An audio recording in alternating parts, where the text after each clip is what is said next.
We called the November 9th meeting of Calhoun County Council to order. John, would you have the invocation, please? Yes, sir.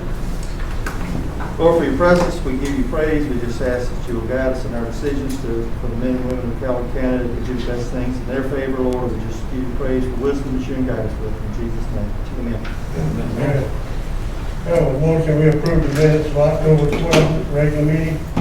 So. Second. Second. Any more discussion? All in favor of the motion, aye. Aye. All opposed?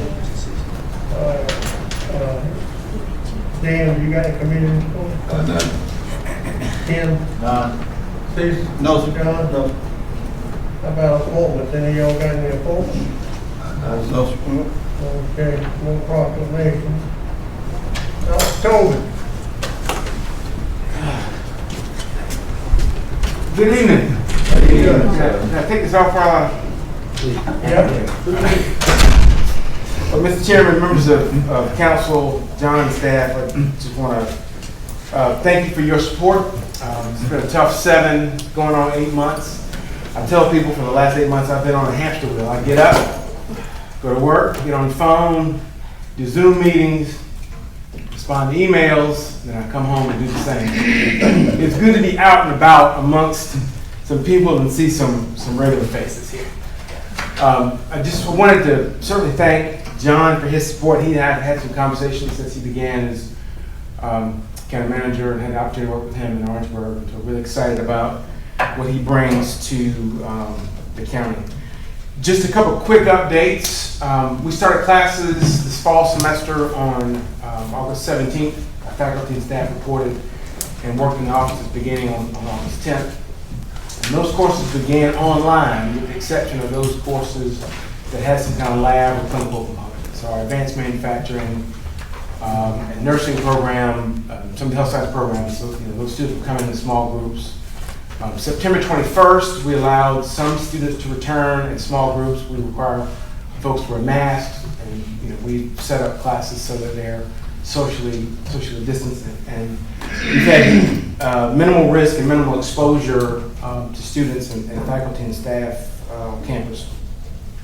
The spring semester will look a little bit different. We're going to allow students to return to campus in small groups for the lecture portion of our courses. We've set those courses up so that we can switch back to an online environment if we need to. So just to give you an example, we've got what we call synchronous classes. So an online class is asynchronous. The student logs in at 8 o'clock at night, they look at the PowerPoint slides, they do the tests, and there's no real face-to-face interaction with the instructor. With the synchronous instruction, the student basically logs in at a certain time. So English 101 will begin at 8 o'clock. The faculty will begin in the classroom. Students can return in small groups, but some students can just log in from their homes. So we set those courses to run at the same time. So English 101 face-to-face, we'll have 12 students. The synchronous class will run at the same time. That will allow students to kind of transition between one or the other depending on their circumstances. We were mindful of the fact that many of our students have school-aged children, and the fact that many of our students were home between the two districts. We needed to create some flexibility for those students that allowed them to be able to complete a semester and complete a program in a certain amount of time.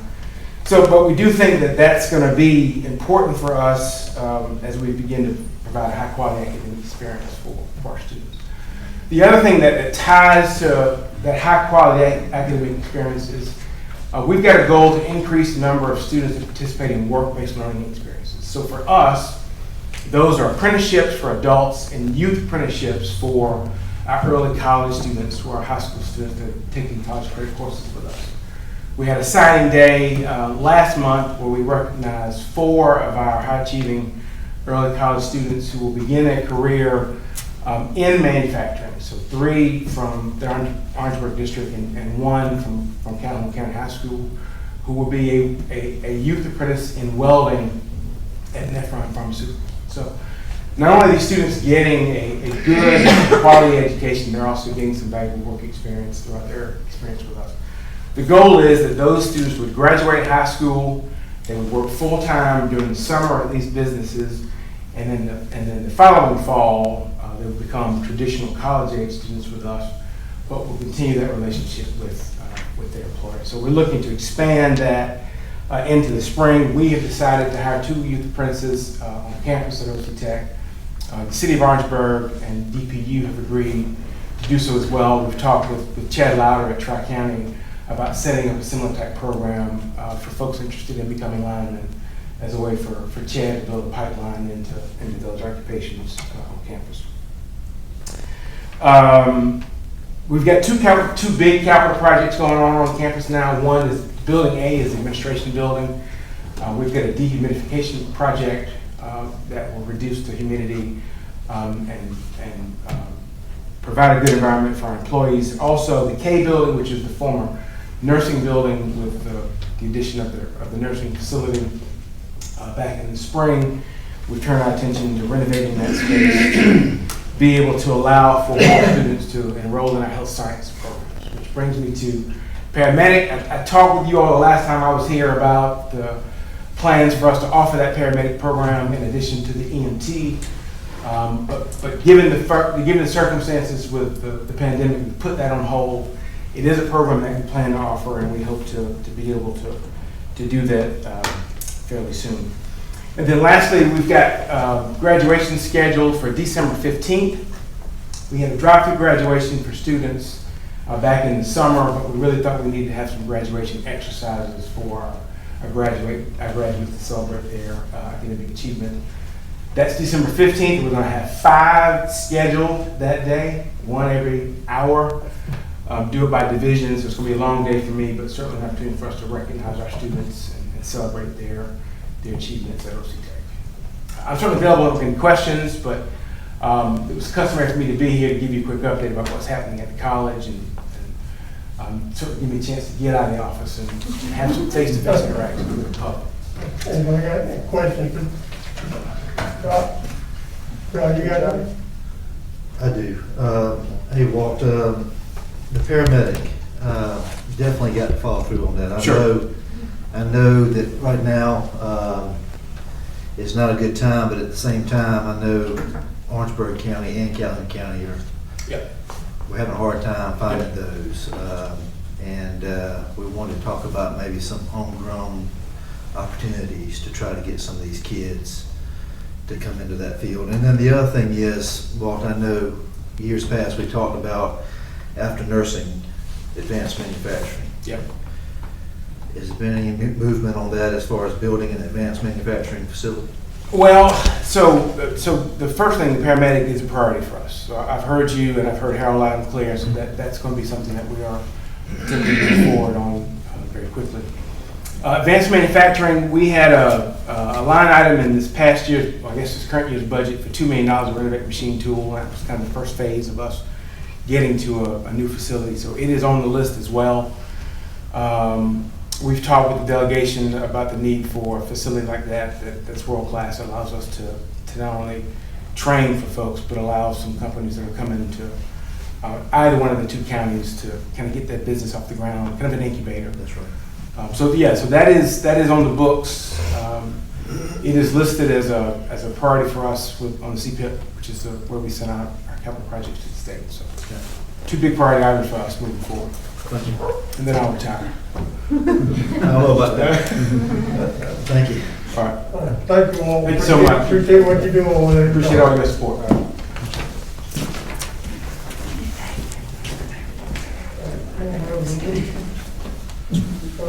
Old business, the approval of the signing of I-26.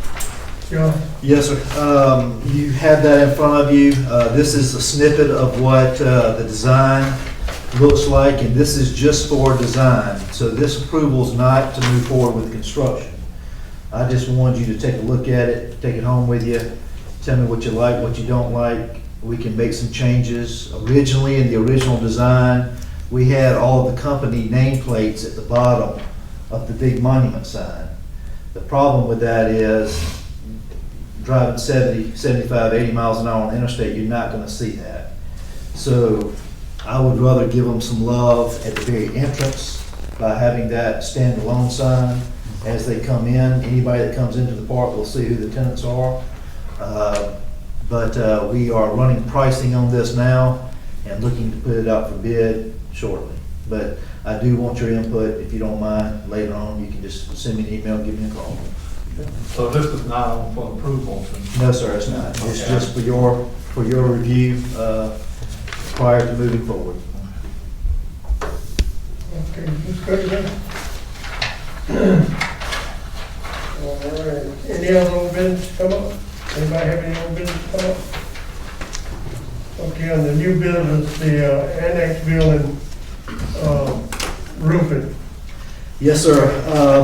We put this out for bid. So the roof, from what we gather, was put on back in the mid to late 80s. So I feel like we've gotten our money's worth out of this roof. We've got some holes and some leaks that Mark and his guys have been taking care of and trying to keep patched, but it's getting to the point where we need to go ahead and take care of the entire system. We had six bidders, and we are recommending Bone Dry Roofing out of Sumter at $138,400, and this will be for a metal seam roof. Okay, this is not the asphalt shingles, this is a metal roof. It's going to be very similar to what the courthouse and the library have, so we're going to stay with that same look, that same type.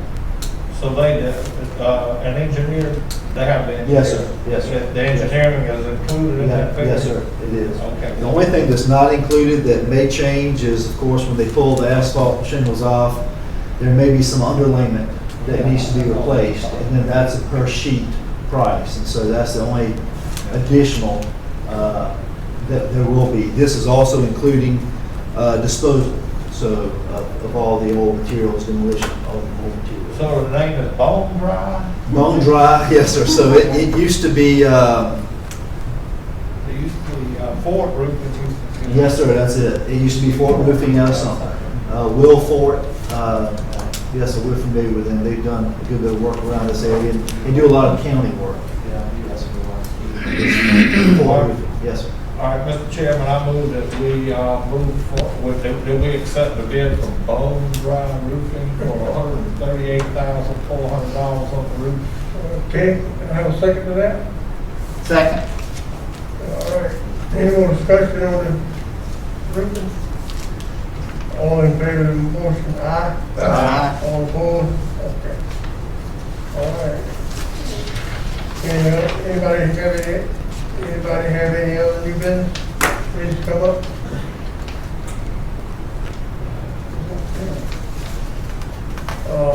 Second reading on ordinance 2020-15, an ordinance to amend ordinance 2018-22 to add zoning compliance permit fees.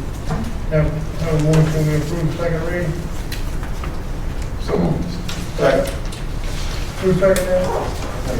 John? Okay, any more discussion? All in favor of the motion, aye? Aye. All opposed?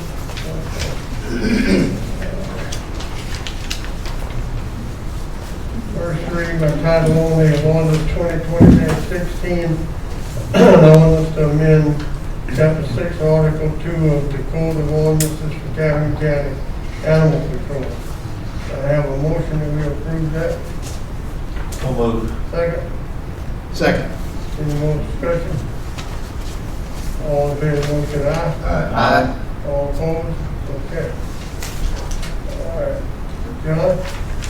Yes, sir. Two things here. The first thing is the LED lighting agreement with Dominion Energy. And so about 4 months ago, I started myself and Mark Brigman started talking with Dominion about changing out the outside parking lights. A lot of those lights were put in originally. Some of them had burned out. A lot of them had yellowed out. And they're just not efficient. So we talked about changing those out. What I'd like for approval tonight is two things. The one outside, the parking lot lights, that will be no upfront cost by the county. We will have to sign a new 10-year contract. But by doing this, the estimated savings is $132 a month or $1,584 a year. Okay, so there's no upfront cost. They will be responsible for changing the bulbs or anything happens. They're just changing out the heads that are on the existing poles in the parking lot. So I think that's a no-brainer in my opinion. The 10-year contract, they're the only ballgame in town right here, so that doesn't bother me either. So I would like to get an approval on that. And then the second thing is on the inside, okay? Trying to make the inside of this building more energy efficient. With that, there's going to be a total cost of $24,000, but half of that will be paid back through Dominion in a rebate program after the project is completed. And that too will be an annual savings of right at $6,600 a year, okay, for changing that out. And so those are the two things. Ultimately, that'll be a $12,000 cost. There'll be 24 up front, get half back after completion, and then the outside. So Okay. just trying to save money and being a little bit more efficient. Mr. Chairman, I move, since it's a no-brainer, I'm sorry. I feel like I can handle that. I move that we accept the proposal that we go with upgrading our lighting with Dominion Energy. Okay, have a second to that? Second. All right, any more discussion? All in favor, motion aye? Aye. All opposed? Okay. Good. All right, what's the other thing on the town park? All right, number two, as you know, coming in, of course, during the, I guess, 2 days before COVID, I saw the need and I believe there to be a need for us to understand really who's on the clock and who's not. It's a good mechanism from accountability standpoint. Ms. Brandy Roberson has headed that up for us. We've already had the training. We chose the vendor, started the training. There's a few more departments that still have to be trained on this, and I'm sure there'll be some aggravation with it, but I believe that within a month or two, everybody will be used to it, and it'll be second nature. We've got 100% participation throughout the county, so there's nobody wanting to get out. So I appreciate everybody's willingness to get on board with this. And that was just for information only. You've already approved that. Okay? Anything else? You got anything else? No, sir. Okay. Dr. Muller, you have anything you need to say? I'd like to say? Thank you, sir. Always a pleasure being here. Congratulations on the election. Wanted to let you know, I'll take them up here for you. Yeah. You gotta twist that thing all around, don't you? Yeah. Just wanted to let you know the schedules are coming up on this Thursday. Let me do this. On this Thursday, we have our executive committee meeting. That is going to be a live meeting over in Blackville at, at the Amish restaurant. It was at Miller's Bread Basket. Social distancing in that very big room. So I wanted to let you know about that. Next Monday, we have a SEDS meeting, which is a virtual meeting, and I believe that the administrator is going to be on that. Chad Lauer is going to be on that, and it's part of that process. And then next Wednesday, we also have another virtual meeting at 9:30 in the morning, sir, and that's an invitation to yourself and John as well, talking about the CARES Act funding. We've got some community development block grant funding, which is going to come through the region to the counties in regards to CARES Act. And it's very preliminary right now, and how do I put it? It's not well organized at this time by the state, but we wanted to give you a preliminary on that to let you know what we're looking at. And it may be a while, sir, but we thought it would be best to get that information to y'all out right now so that you have an understanding. As we move forward, hopefully we'll all gain a greater understanding of what the state wants to do with this. But that would be it, sir. I want to wish you all a wonderful Veterans Day next week, or this week, excuse me. Coming up, and a wonderful Thanksgiving. Good. Thank you very much. Same to you. We appreciate what you do on this college over there. Thank you, sir. Mr. Chairman, Could I ask for one thing, and I'm sorry I missed it, but can you give me a little bit of an update on participation and everything in the industry appreciation? Golf. Yeah, the golf, at the golf complex? Be glad to, be glad to. So yes, sir, we did have the 4th annual Industry Appreciation Golf Tournament at Calhoun Hills. I say it was a success in the fact that we got the most participation. We raised more sponsorship money than we have in the past, and we ran out of golf carts. So we had good participation, a great day. I want to thank all the sponsors, all the participants, all the industries that both were able to come and those who told me they couldn't come. I think this will be something that's going to grow, certainly, after holding that one. And I want to thank Councilman John Nelson and Cecil Thornton for attending that as well. I think it'll grow. Got a lot of positive comments. The course is really looking good. Some say the course is looking better now than it has in memory. So certainly thank you for that as far as being able to let us do that. But yes, sir, we had a real good turnout. Yeah. Anybody got any other questions before we go into executive session? Okay, we need to go into executive session and take up economic development, Sandy Run Industrial Park, and legal matters, personnel issues. Have a motion, we go into executive session. Second. Any more discussion? All in favor of the motion, aye? Aye. All opposed? Okay. All right.